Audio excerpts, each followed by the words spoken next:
اعوذ باللہ من الشیطان الرجیم بسم اللہ الرحمن الرحیم۔ معزز ناظرین، السلام علیکم ورحمۃ اللہ وبرکاتہ۔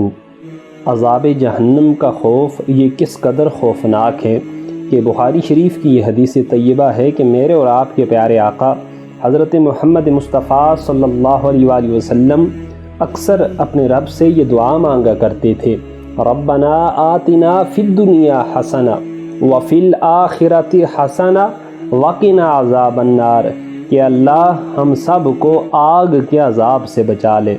اور ابو یعلیٰ کی روایت ہے کہ آقا علیہ الصلوۃ والسلام نے ایک دن خطبہ ارشاد فرمایا اور لوگوں کو مخاطب کر کے آپ نے ارشاد فرمایا کہ دو عظیم چیزیں، جنت اور جہنم کو نہ بھولو۔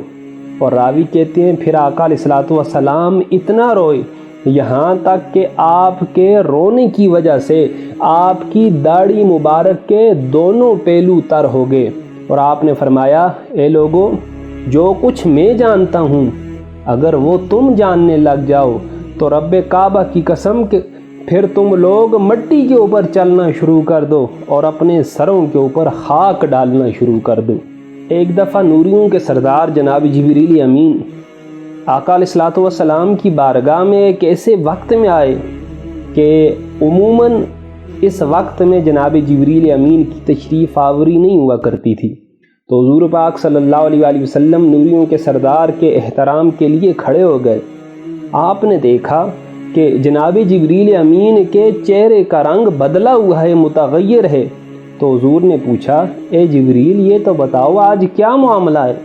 تو جناب جبریل امین نے عرض کی، یا رسول اللہ رب العزت نے آج جہنم کو مزید دہکانے کا حکم دیا ہے۔ تو حضور نے پوچھا، اے جبریل جہنم کی کیفیت تو مجھ سے بیان کرو۔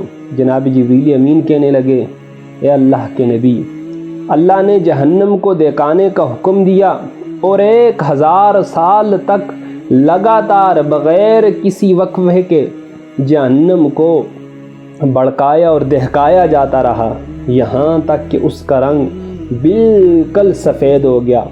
پھر 1 سال مزید اس کو دہکایا گیا، اس کا رنگ بالکل سرخ ہو گیا۔ جہنم کو پھر اللہ رب العزت نے 1000 سال مزید دہکانے کا حکم دیا، یہاں تک کہ اس کا رنگ بالکل سیاہ ہو گیا۔ یا رسول اللہ صلی اللہ علیہ وآلہ وسلم، اب اس میں کوئی بھی چنگاری بڑکتی ہوئی نظر نہیں آتی، اس کا رنگ اتنا سیاہ ہو گیا ہے، اور کبھی بھی جہنم کی آگ کا جو بڑکانا ہے اس کو ختم نہیں کیا جاتا۔ جناب جبریل امین نے مزید عرض کی، یا رسول اللہ صلی اللہ علیہ وآلہ وسلم، اس رب ذوالجلال کی قسم اٹھا کے کہتا ہوں جس نے آپ کو برحق نبی بنا کے مبعوث فرمایا ہے، اگر ایک سوئی کے جو سوراخ ہے اس سوراخ جتنی بھی جہنم کی آگ کو دنیا کے اوپر چھوڑ دیا جائے تو یہ دنیا اور اس میں جتنے بھی جاندار ہیں، روح والی جتنی بھی چیزیں ہیں، یہ ساری کی ساری چیزیں یا رسول اللہ مر جائیں، فنا ہو جائیں، ملیا میٹ ہو جائیں۔ اور یا رسول اللہ، میں اس رب ذوالجلال کی قسم اٹھا کے کہتا ہوں جس نے آپ کو نبی برحق بنا کے بھیجا ہے، یا رسول اللہ صلی اللہ علیہ وآلہ وسلم، وہ فرشتے جو جہنم کے اوپر مقرر ہیں، اگر ان کی شکلوں کو دنیا والوں کے لیے ظاہر کر دیا جائے تو ان کی بدصورتی کو دیکھ کے اور ان کی بدبو کو سونگھ کے یہ ساری دنیا، اس میں جتنے بھی جاندار ہیں، یہ سارے کے سارے مر جائیں۔ اور جناب جبریل امین نے تیسری قسم کھائی، فرمایا، اے اللہ کے نبی، مجھے قسم ہے اس رب ذوالجلال کی جس نے آپ کو نبی برحق بنا کے مبعوث فرمایا ہے، رب کعبہ کی قسم، اگر جہنم کی زنجیروں کا صرف ایک حلقہ اس کو پہاڑوں کی چوٹی کے اوپر رکھ دیا جائے، وہ گلیشیئر جیسے پہاڑ ہوں، وہ کیٹو جیسے اور ماؤنٹ ایورسٹ جیسے پہاڑ ہوں، اگر اس کڑی کو ان پہاڑوں کے اوپر رکھا جائے تو یہ سارے کے سارے پہاڑ، یہ جتنے بھی بلند قامت پہاڑ ہیں، یہ سارے کے سارے پگھل جائیں، اور وہ جو اس زنجیر کی کڑی ہے وہ 7 زمینوں کے نیچے 7ویں زمین کے اوپر اپنی جگہ پہ واپس چلی جائے۔ یا رسول اللہ، یہ جہنم کی کیفیت ہے۔ جب حضور پاک صلی اللہ علیہ وآلہ وسلم نے جناب جبریل سے یہ سارا منظر سنا تو حضور پاک رونے لگے۔ فرمایا جبریل بس کر دو، کہیں میرا جگر ٹکڑے ٹکڑے نہ ہو جائے، کہیں میری وفات ہی نہ ہو جائے۔ حضور نے جب اوپر سر اٹھا کے دیکھا تو کیا دیکھتے ہیں کہ نوریوں کے سردار جناب جبریل امین بھی رو رہے ہیں۔ حضور نے فرمایا جبریل تم کیوں رو رہے ہو؟ اللہ کے ہاں تو تمہارا بڑا مقام ہے۔ جناب جبریل امین کہنے لگے یا رسول اللہ صلی اللہ علیہ وآلہ وسلم، میں تو آپ سے زیادہ رونے کا حقدار ہوں۔ کیوں کہ اللہ تعالیٰ کے علم میں اس حال سے کسی دوسرے حال میں لکھ دیا گیا ہوں، اور میں نہیں جانتا کہ کہیں مجھے بھی آزمائش میں نہ ڈال دیا جائے، کہ جس طرح آزمائش میں ابلیس کو اللہ نے ڈالا، حالانکہ وہ فرشتوں کا استاد تھا، فرشتوں میں سے تھا، جنت میں اس کا آنا جانا تھا، اور میں نہیں جانتا کہ کہیں ہاروت ماروت کی طرح مجھے بھی اللہ تعالیٰ دنیا میں مصائب میں مبتلا نہ کر دے۔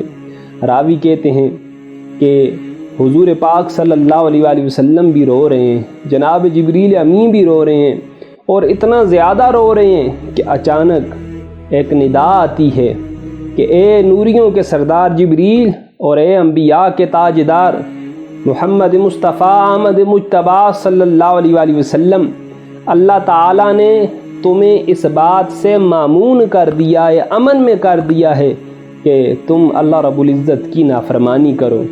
جبریل نے جب یہ ندا سنی، مجدہ جام فضا سنا، تو جناب جبریل امین واپس سدرۃ المنتہا کی طرف اڑ جاتے ہیں۔ حضور پاک مسجد سے باہر تشریف لاتے ہیں تو آپ ایک حلقے سے گزرے جو کہ انصار کا تھا، آپس میں وہ خوشگپیاں کر رہے تھے، ہنسی مذاق کر رہے تھے، تو آپ نے فرمایا اے لوگو، تم ہنسیاں اور تم مذاق کر رہے ہو آپس میں، حالانکہ جہنم تمہارے پیچھے ہے۔ اگر تمہیں وہ باتیں معلوم ہو جائیں جو باتیں مجھے معلوم ہیں تو رب کعبہ کی قسم تم ہنستے کم اور روتے زیادہ، کھانا پینا تم چھوڑ دیتے اور پہاڑوں کی بلند چوٹیوں کی طرف نکل جاتے تاکہ کسی طرح ریاضت کر کے اپنے رب کی خوشنودی کو حاصل کر سکتے۔ جب حضور پاک نے یہ باتیں ارشاد فرمائیں تو ندا آئی اے محبوب، میرے بندوں کو نا امید نہ کرو مجھ سے، آپ کو خوشخبری سنانے والا اور اللہ رب العزت کی طرف بلانے والا بنا کے بھیجا ہے، آپ لوگوں کو مشقتوں میں نہ ڈالیں۔ تب آقا علیہ الصلوۃ والسلام نے ارشاد فرمایا کہ اے لوگو، اپنے اعمال کو درست کر لو اور قرب الہی حاصل کرنے کی کوشش کرو۔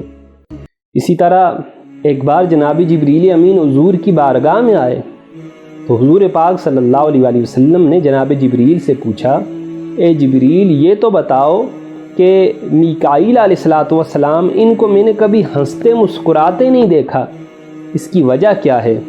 تو حضرت جبریل نے عرض کی یا رسول اللہ، جب سے اللہ نے آگ کو اور جہنم کو پیدا کیا ہے اس کے بعد سے جناب میکائیل نہیں مسکرائے۔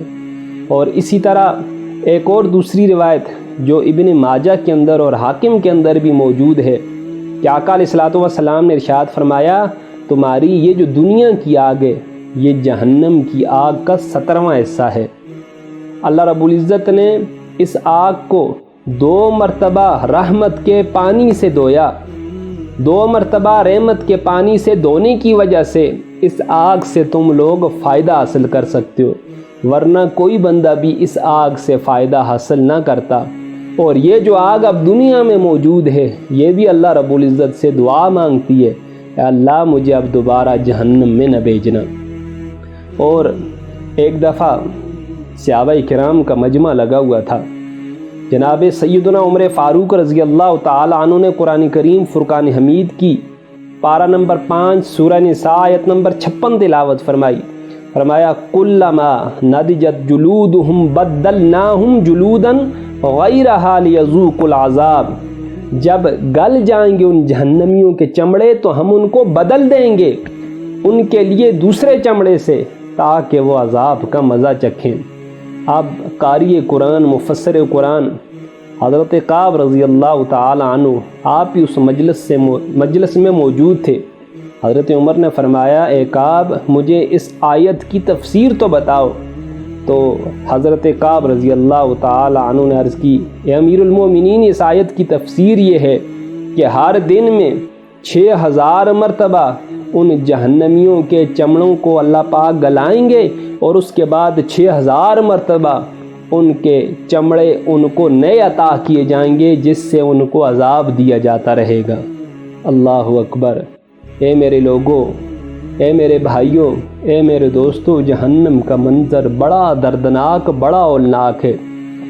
اور ابن ماجہ کی یہ روایت موجود ہے کہ جہنمیوں پر رونا مسلط کر دیا جائے گا۔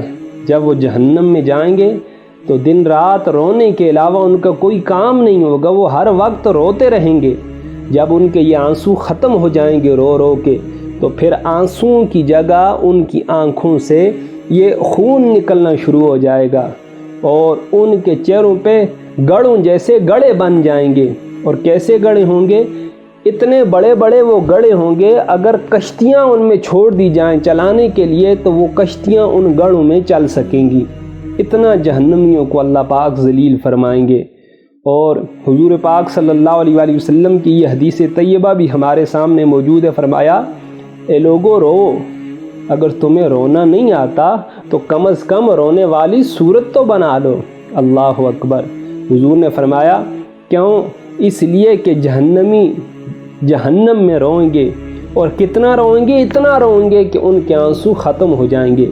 جب ان کے آنسو ختم ہو جائیں گے تو پھر کیا ہوگا؟ یہ آنسو ان کے چہروں کے اوپر بے بے کے ان کے چہروں میں گڑھے پڑ جائیں گے، اور جب یہ آنسو ختم ہو جائیں گے تو اس کے بعد ان کی آنکھوں سے خون نکلنا شروع ہو جائے گا، اور اس خون کے نکلنے کی وجہ سے ان کا چہرہ، ان کی آنکھیں یہ لولوان ہو جائیں گے، اور کشتیاں ان گڑھوں کے اندر چلائی جا سکیں گی جہاں سے آنسو بہتے رہیں گے۔ تو یہ جہنم کا منظر بڑا دردناک ہے۔ اللہ کے نبی اکثر یہ دعا فرمایا کرتے تھے، جہنم کی آگ سے پناہ مانگا کرتے تھے۔ آج میں اور آپ دنیا کے رنگوں میں اور دنیا کی رنگینیوں میں اور دنیا کی لذتوں اور راحتوں میں اتنے زیادہ میں اور آپ اس میں میو ہو چکے ہیں کہ ہم اپنی آخرت کو بھول چکے ہیں۔ حرام حلال کا درس ہم نے بلا دیا ہے، لیکن میں نے اور آپ نے یہ بات یاد رکھنی ہے کہ ہم نے ایک نہ ایک دن اللہ کی بارگاہ میں ضرور پیش ہونا ہے، اور جب ہم پیش ہوں گے تو ہمارے اعمال کے مطابق ہمارے ساتھ اس وقت حساب کتاب کیا جائے گا۔ اللہ کی بارگاہ میں دعا ہے، اللہ تمام مسلمانوں کو جہنم کے عذاب سے محفوظ فرمائے۔ وما توفیقی الا باللہ۔